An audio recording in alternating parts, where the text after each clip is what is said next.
Hello everyone, welcome back to our channel. आज हम शुरू करने वाले हैं नेगोशिएबल इंस्ट्रूमेंट एक्ट का चैप्टर नंबर 17 का पार्ट 2। इससे पहले हमने डिस्कस कर लिया था चैप्टर नंबर 17 का सेक्शन नंबर 143 तक। आज हम इसी डिस्कशन को आगे बढ़ाते हुए डिस्कस करेंगे 143 ए से लेकर 148 तक। और आज के सेशन में हमारा नेगोशिएबल इंस्ट्रूमेंट का एक्ट पूरा ख़त्म हो जाएगा और इसी के साथ हमारा राजस्थान में आने वाला एक माइनर एक्ट और ख़त्म हो जाएगा। तो हम शुरू करते हैं without wasting any time section number 143 ए। अगर हम बात करें सेक्शन नंबर 143 ए की, तो ये क्या बात करेगा? ये हमारा बात करेगा power to direct interim compensation. क्या बात करेगा? Power to direct interim compensation. क्या बात करेगा? Section number 143 A. अब इसके अंदर होता क्या है? अब इससे पहले हम इसको पढ़ें, पहले हम जान लेते हैं कि ये 2018 की अमेंडमेंट से आया था। ये भी पूछ लेता है आपसे कि 2018 के अमेंडमेंट से कौन कौन से सेक्शन इंक्लूड किए गए थे। एक तो किया गया था सेक्शन नंबर 143 ए और इसके साथ किया गया था एक 148। 148 भी हम जब आगे इसमें बढ़ेंगे आज के सेशन में तब मैं आपको बताऊंगा। पहले हम देखते हैं 143 ए क्या होता है। अब ये देखो कि सपोज कर लो कि किसी कंप्लेनेंट ने क्या किया, कंप्लेंट करी किसके अगेंस्ट में? ड्रॉवर के अगेंस्ट में। अब उसके ऊपर 138 का मामला चल रहा है। किसके ऊपर? 138 का मामला चल रहा है ड्रॉवर के ऊपर। लेकिन वो ड्रॉवर अपने आप को गिल्टी नहीं मानता, वो अपने आप को अभी तक गिल्टी नहीं मानता।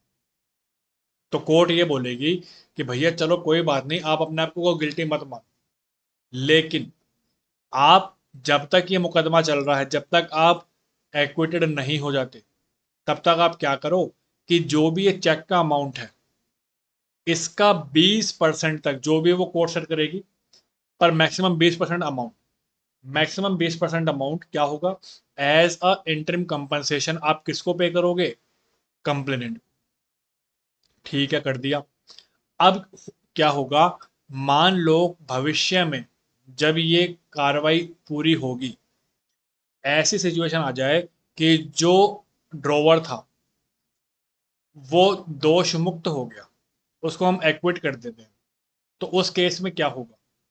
उस केस में ये होगा कि जो कंप्लेनेंट को पैसे दिए गए थे ड्रॉवर के द्वारा वो वापस करने पड़ेंगे अलोंग विद द इंटरेस्ट। ये मैंने आपको बताई ऊपर ऊपर की बात। अब इसके अंदर हम देखेंगे कि जो ये कंपनसेशन हम बात कर रहे हैं, इंटरिम कंपनसेशन, ये कितने दिनों में दिया जाएगा, कितना परसेंट होगा, कौन देगा, किसको देगा, किसकी रीपेमेंट होगी, कैसे होगी, वो सारे प्रोविजन हम देखेंगे किसके अंदर? 143 ए के अंदर। तो एक एक करके देखते हैं, फिर समझते हैं। Sub section 1, notwithstanding anything contained in Code of Criminal Procedure CRPC, the court trying an offence under section 138 may order the drawer of the check to pay interim compensation to the complainant। मतलब जिस भी court में इस offence के तहत कार्रवाई चल रही होगी, प्रोसीडिंग चल रही होगी, वो आदेश कर सकता है किसको? वो आदेश कर सकता है ड्रॉवर को। क्या आदेश करेगा कोर्ट ड्रॉवर को? कि भैया तुम जो है, जो भी तुम्हारा चेक का अमाउंट है, सपोज 10 लाख रुपए, तो उस 10 लाख का 20%, मैक्सिमम 20% बोल रहा हूं, 20% क्या होगा? 20% तुम एज अ इंटरिम कंपनसेशन करो, पेमेंट करो। किसको करो? कंप्लेनेंट को करो। मतलब कोर्ट के आदेश पर जो ड्रॉवर होगा वो उस चेक अमाउंट का 20% तक जो भी कोर्ट सेट करे, कोर्ट चाहे तो 10% भी बोल सकती है, 12 भी बोल सकती है, 18 भी बोल सकती है, लेकिन 21 नहीं बोलेगी। वो अभी मैं बताऊंगा, इसमें आएगा ये मैक्सिमम 20% अभी आएगा, उसमें आप चिंता मत करो। तो कोर्ट ने बोल दिया कि भैया ड्रॉवर साहब, आप जब तक ये कार्यवाही पूरी नहीं होगी तब तक आप एक काम करो, एज अ इंटरिम कंपनसेशन, अग्रिम कंपनसेशन के तौर पर आप इतना अमाउंट, इस चेक का इतना अमाउंट जो कि 20% या उससे कम हो सकता है, वो आप पेमेंट कर दो। किसको? कंप्लेनेंट को। यहां तक बात समझ में आती है? अब इसके अंदर गौर फरमाने वाली बात क्या है, अब जब हम इसके पॉइंट ए और पॉइंट बी को पढ़ेंगे तो उसमें क्या लिखा हुआ है। In a summary trial,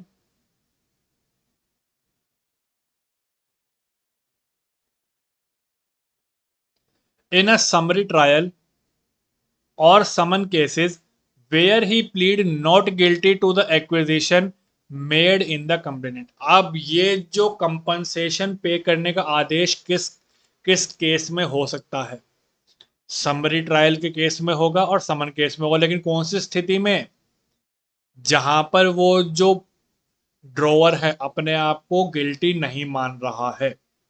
court बोलेगी ठीक है, आप मानते हो कि आप गिल्टी नहीं हो, लेकिन आप फिर भी एज अ इंटरिम कंपनसेशन इस कंप्लेनेंट को दे दो, ठीक है। Point B, in any other case upon framing of charges. अब किसी अन्य केस भी हो सकते हैं, लेकिन वो कौन सेट करेगा, वो कोर्ट सेट करेगी, इसमें कोई दिक्कत वाली बात नहीं। अब हम देखते हैं, जो मैंने आपको बात बताई थी कि 20% तक का अमाउंट होगा, उससे ज़्यादा नहीं होगा चेक का, वो हमने कहा देखनी है, वो हमने देखनी है सबसेक्शन 2 के अंदर। देख लेते हैं। The interim compensation under subsection 1 shall not exceed कितना, 20% of the amount of cheque. मतलब अगर 10 लाख का कोई चेक है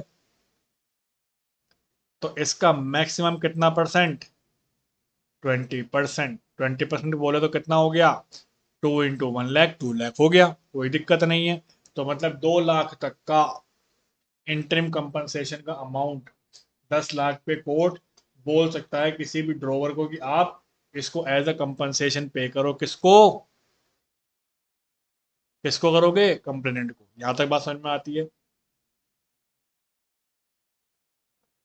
अब हम जब क्लॉज 3 में, सबसेक्शन 3 में बात करेंगे, तो सबसेक्शन 3 क्या बोलता है। सब सेक्शन 3 बोलता है कि जिस भी दिन कोर्ट ने ये आदेश पारित कर दिया कि जो ड्रोवर है वो कंप्लेनेंट को उस चेक का इतना परसेंट, जो कि 20% उससे कम होगा, वो एज अ इंटरिम कंपनसेशन पे करेगा, तो जिस दिन वो ऑर्डर पास हो गया उसके 60 दिनों के अंदर अंदर ड्रोवर को पेमेंट करनी पड़ेगी।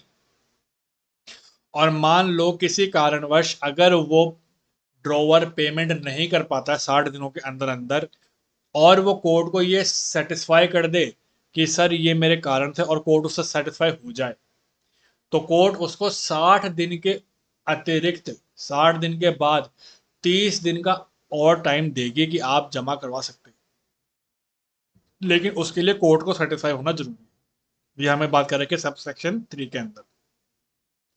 देख लेते हैं क्या क्या रखी है। The interim compensation under, interim compensation shall be paid, mandatory है, shall be paid within 16 days from the date of the order under subsection 1।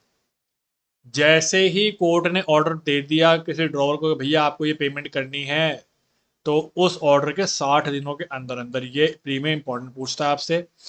या फिर अब अगर मान लो वो 60 दिनों में पेमेंट नहीं कर पाता है और कोर्ट को सेटिस्फाई कर देता है कि भैया ये मेरे कारण थे, इस कारण की वजह से मैं नहीं कर पाया, तो कोर्ट उसको छोड़ के और 30 दिन का समय दे सकती है, और within such period not exceeding 30 days as may be directed by the court. लेकिन इसके लिए कोर्ट को सेटिस्फाई होना पड़ेगा on sufficient cause being shown by the drawer of the cheque, कोई दिक्कत नहीं है।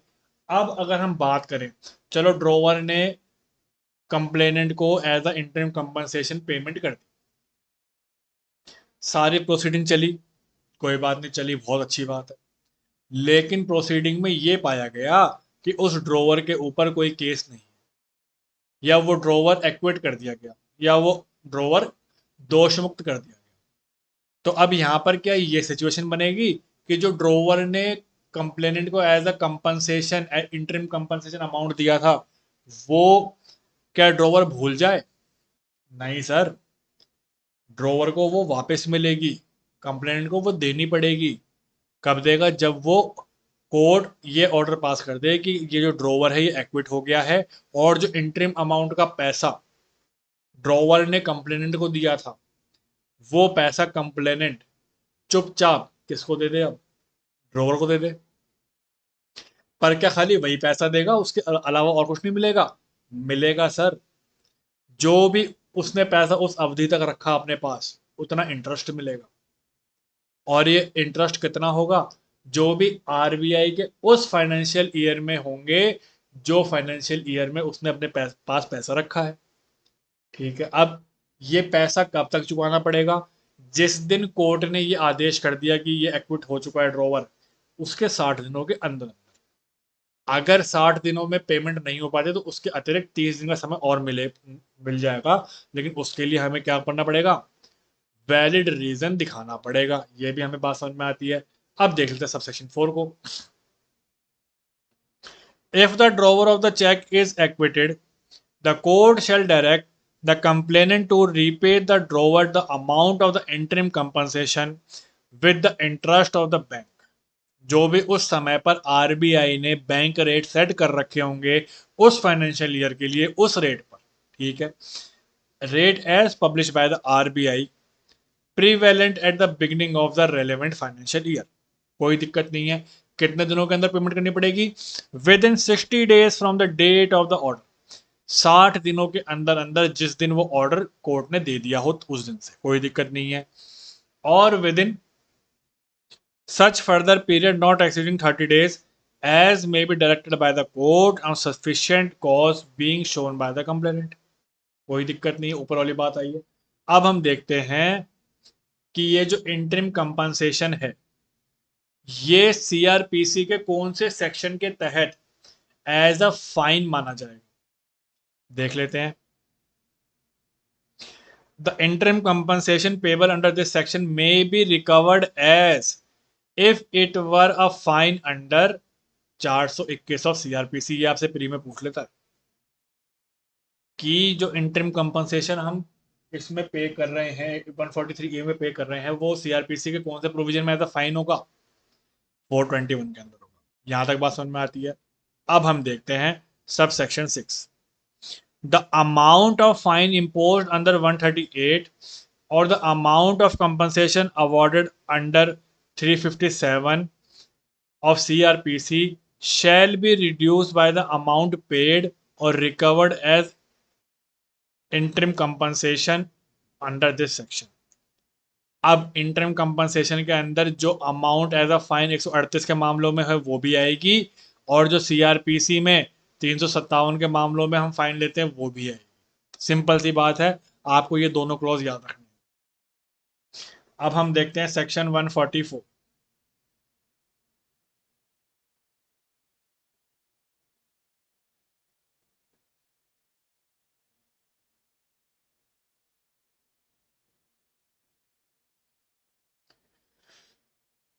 अगर हम बात करेंगे सेक्शन 144 की, तो क्या कहता है? समन किस तरीके से सर्व किए जाएंगे? समन किस तरीके से सर्व किए जाएंगे? Subsection 1, notwithstanding anything contained in CrPC and for the purpose of this chapter, magistrate issuing a summon to an accuse to a witness may direct copy of summon to be served at a place where such accused, such witness ordinarily resides, ordinarily carry on business, personally work for gain। किस तरीके से भेजे जाएंगे? Speed post से, या by such courier services as are approve by the court of session. क्या बोला भैया? सेक्शन 144 में ये बोल दिया गया साफ साफ कि एक तो सीआरपीसी की प्रक्रिया के तहत, और इस चैप्टर बोले तो चैप्टर 17 की प्रक्रिया के तहत किसी भी एक्यूज को या किसी भी विटनेस को समन भेज सकता है। कौन? मजिस्ट्रेट। और मजिस्ट्रेट कौन सा होगा? जुडिशियल मजिस्ट्रेट फर्स्ट क्लास, कम से कम। ठीक है, कहां भेजेगा? जहां पर वो कंसर्न एक्यूज, कंसर्न विटनेस आमतौर पर रहता हो, जहां पर वो कंसर्न विटनेस, कंसर्न एक्यूज आमतौर पर अपना बिजनेस करता हो, जहां पर वो कंसर्न एक्यूज और विटनेस आमतौर पर अपना काम करता हो। कैसे भेजेगा? स्पीड पोस्ट से भी भेज सकता है, किसी कोरियर सर्विस से भी भेज सकता है। लेकिन ये कोरियर सर्विस कौन सी होनी चाहिए? जिसको कि अप्रूव किसने किया हो? सेशन कोर्ट ने। ये क्वेश्चन भी आपसे प्री में पूछता है।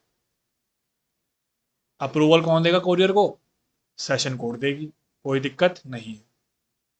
अब देखते हैं सब सेक्शन 2।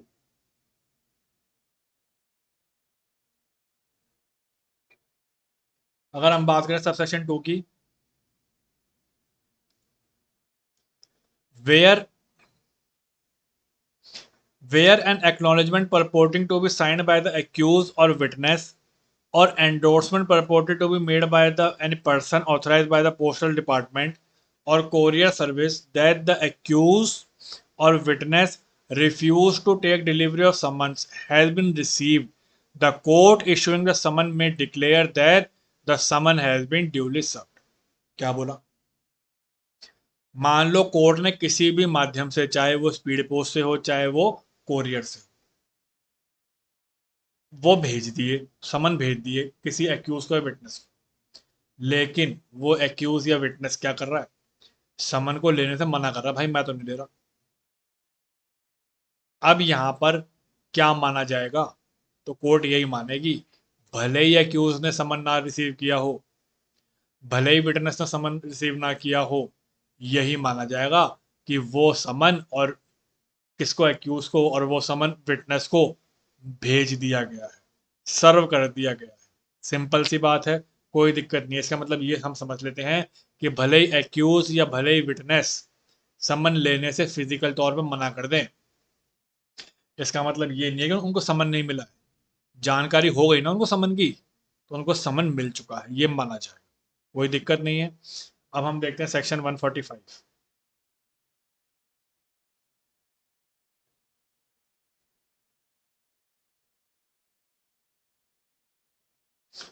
सेक्शन 145 की अगर हम बात करेंगे तो वो बात कहता है एविडेंस ऑन एफिडेविट। क्या होगा ये 145 में? Notwithstanding anything contained in CRPC, the evidence of the complainant may be given by him on affidavit and may subject to all just exception be read in evidence, any inquiry, trial, other proceeding under this code।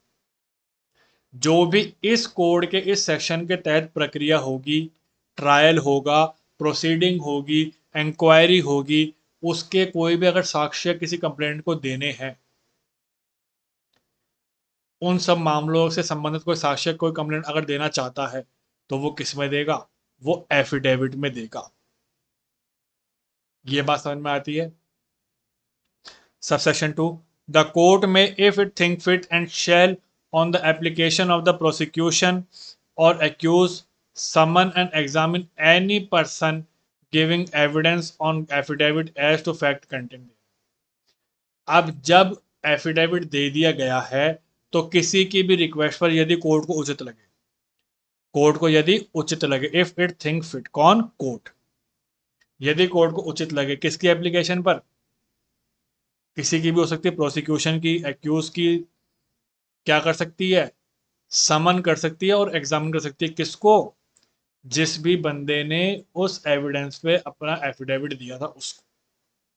तो यहां पर जो भी बंदा उस affidavit पे अपना evidence दे रहा है, उसकी एग्जामिनेशन और उसका समन कोर्ट कर सकती है यदि उसे उचित लगे तो। लेकिन किसकी एप्लीकेशन पे? प्रोसिक्यूशन की या एक्यूज की, दोनों की पे हो सकता है, कोई दिक्कत नहीं है इसके अंदर। सेक्शन 146 क्या कहता है? Bank slip prima facie evidence of certain fact. The court shell in respect of every proceeding under this chapter on production of bank slip memo having thereon the official mark denoting the check has been dishonored, presume the fact of dishonor of the such check unless and until such fact is disproved। क्या बोला? कि bank की slip को ही जो court है as a evidence मान लेगी उस फैक्ट के लिए। अब बैंक के स्लिप में क्या होगा? आपका चेक बाउंस हो गया, आपको बैंक से फोन आया कि भैया आपका चेक बाउंस हो गया है, तो आप क्या बोलोगे बैंक को? कि आप मेरे को एक काम करो, इसका मेमो दे दो या इसका एक्नॉलेजमेंट दे दो। और ये मेमो या एक्नॉलेजमेंट क्या होता है? एक पीस ऑफ पेपर होगा, उसके अंदर बैंक के द्वारा लिखा जाएगा कि ये चेक नंबर है, ये सब कुछ है और ये इस कारण से डिसऑनर हो गया, और कहीं पर बैंक की मोहर भी लगी होगी, ऑथराइज पर्सन के साइन भी होंगे। तो ये जो बैंक की स्लिप है, पीस ऑफ पेपर है, ये भी एविडेंस के तौर पर पेश किया जा सकता है और किया ही जाएगा। वरना हमारे पास क्या सबूत है कि चेक बाउंस हो गया है? कोई सबूत तो है नहीं। यही बोलेगा चेक बाउंस की बात, तो हम तो बोलेंगे नहीं। सही बात है।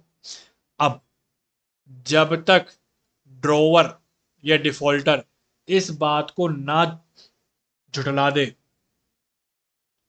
तब तक यही माना जाएगा कि जिसके पास ये है ना, मेमो है, वो इस चेक का अधिकारी है, और क्योंकि डिसऑनर हुआ है तभी इसके पास ये आया है।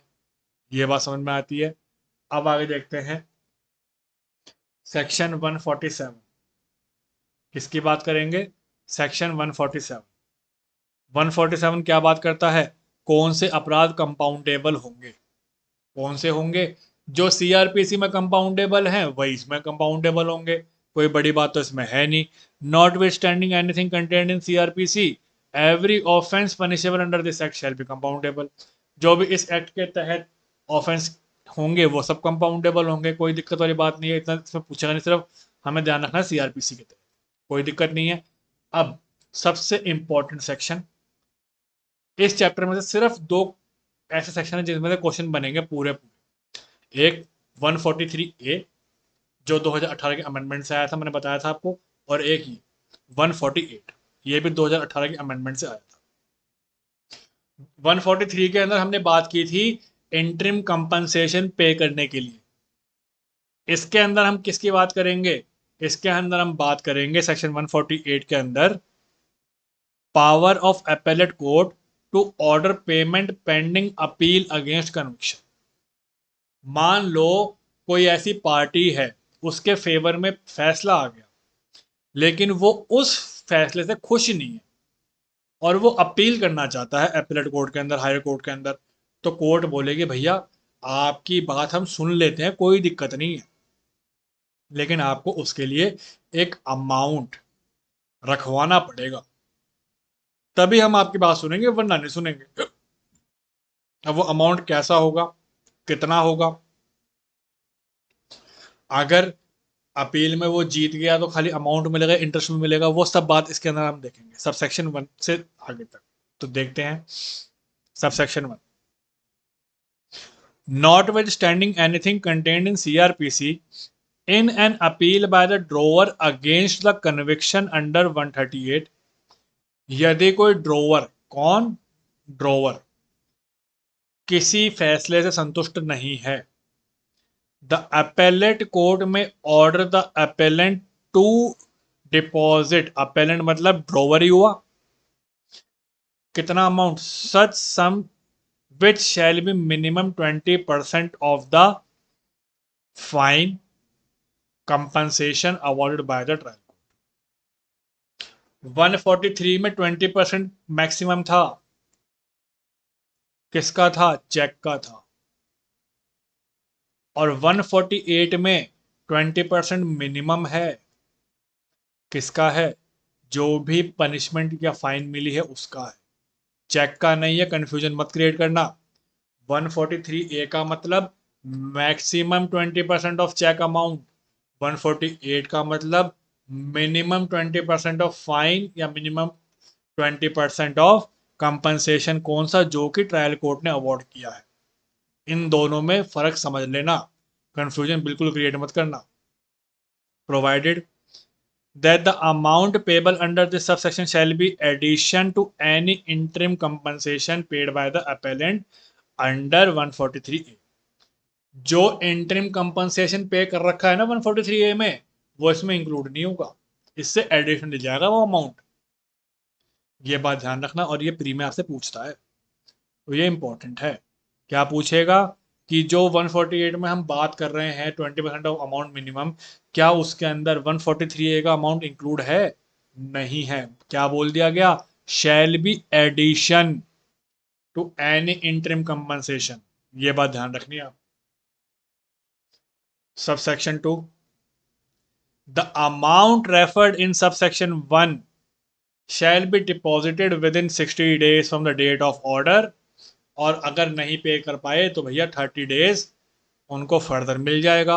ऊपर वाली बात है, इसके अंदर मैं बार बार नहीं बोलूंगा, समझ जाना। जिस दिन ऑर्डर बोल दिया गया कि आपको 148 के अंदर इतना अमाउंट पे करना है, तो आपको 60 दिनों के अंदर पे करना पड़ेगा। अगर नहीं कर पाए तो आपको 30 दिन का अतिरिक्त समय और मिल जाएगा, लेकिन आपको कोर्ट को सेटिस्फाई करना पड़ेगा, कोई दिक्कत इसमें नहीं है। अब इसके अंदर देखते हैं सबसेक्शन 3, द appellant कोर्ट में direct the release of amount deposited by the appellant to the complainant at any time during the pendency of appeal।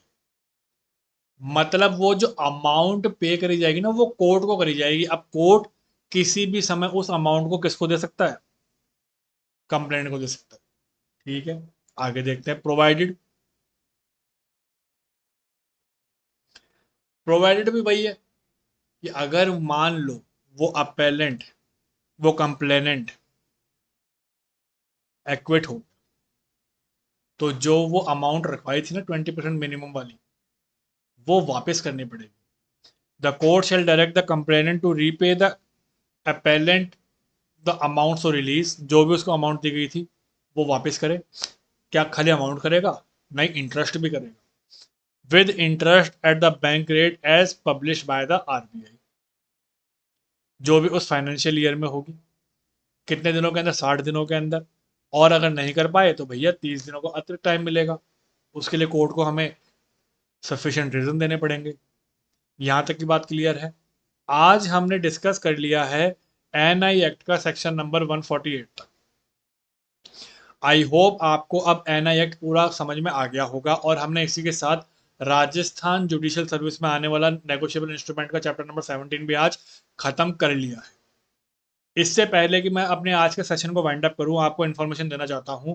हमने Rajasthan rent control act, sexual harassment act, indecent representation of women act, आज हमारा negotiable instrument act का chapter number 17, probation of offender act, ये सभी act हमने ख़त्म कर दिए।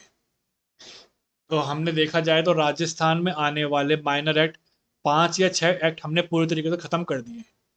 और यदि आपको वो देखने हैं, आपने अभी तक वो नहीं देखे हैं, तो आप हमारे चैनल पे जाकर प्लेलिस्ट में वहाँ पे देख सकते हैं। आपको एक एक वीडियो इजीली अवेलेबल है, जो कि आपके लिए बेनिफिशियल है। और अगर आपको हमारे सेशन अच्छे लग रहे हैं तो आप इसको प्लीज़ लाइक करें, शेयर करें और सब्सक्राइब करें। और अगर कोई कमी है तो आप डिसलाइक भी कर सकते हैं, और प्लीज़ कमेंट करके मेरे को जरूर बताएं कि ये कमी थी, जिससे कि मैं उसमें सुधार कर सकूँ। तो मिलते हैं अब हमारे एक नए एक्ट के साथ। तब तक के लिए thank you very much, goodbye and take care.